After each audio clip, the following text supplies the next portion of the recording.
ఉగ్రవాద కార్యకలాపాలకు పాల్పడుతున్నాడని సమీర్ అనే యువకుని అరెస్ట్ చేయడం సికింద్రాబాద్ పరిధిలోని బోయిగూడలో కలకలం రేపింది. బోయిగూడలోని కళారం కాలనీలో 16వ తేదీన సమీర్ను విజయనగరం పోలీసులు అరెస్ట్ చేశారు. సమీర్ తన తల్లి సబేరా, చెల్లి అలియాతో కలిసి ఉంటున్నాడు.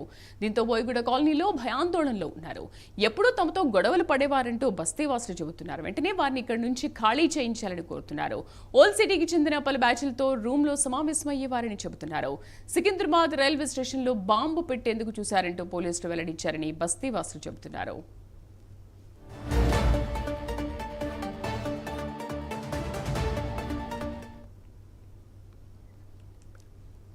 ఉగ్రవాద కార్యకలాపాలకు పాల్పడుతున్నాడని సమీర్ అనే యువకుడిని అరెస్ట్ చేయడం సికింద్రాబాద్ పరిధిలోని బోయిగూడలో కలకలం రేపింది. బోయిగూడలోని కళారం కాలనీలో 16వ తేదీన సమీర్ను విజయనగరం పోలీసులు అరెస్ట్ చేశారు. పూర్తి సమాచారం కరెస్పాండెంట్ ప్రవీణ్ అందిస్తారు. ప్రవీణ్, అసలు ఈ సమీర్ అనే వ్యక్తి ఎవరు, ఎప్పటి నుంచి ఈ ఉగ్రవాద కార్యకలాపాలకు పాల్పడుతున్నాడుగా తెలుస్తోంది?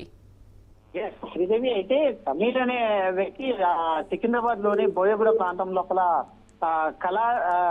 కళారం కాలనీ లోపల ఉంటున్నటువంటి సమీర్ విజయనగరానికి చెందినటువంటి వీళ్ళిద్దరు కూడా ఫ్రెండ్స్. అయితే ఇక్కడ ఉంటున్నట్టు ఈ యొక్క 16వ తేదీన అయితే సమీర్ పైన ఇంటెలిజెన్స్ అయితే కేంద్ర ఇంటెలిజెన్స్ సంస్థ వాళ్ళు ఇచ్చినటువంటి సమాచారం మేరకు సమీర్ ని అదుపులోకి తీసుకున్నారు.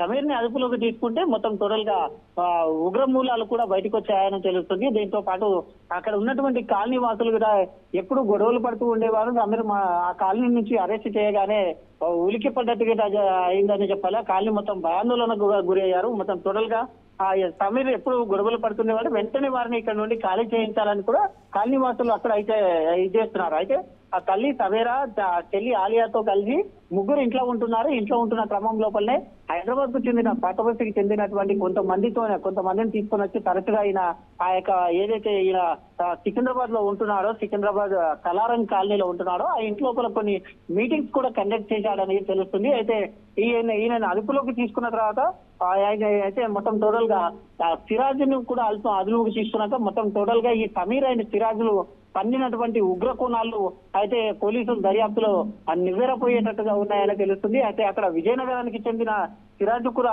అరెస్ట్ చేయడంతో ఒక్కసారిగా మొత్తం ఉగ్ర మూలాలన్నీ బయటపడ్డట్టు తెలుస్తుంది.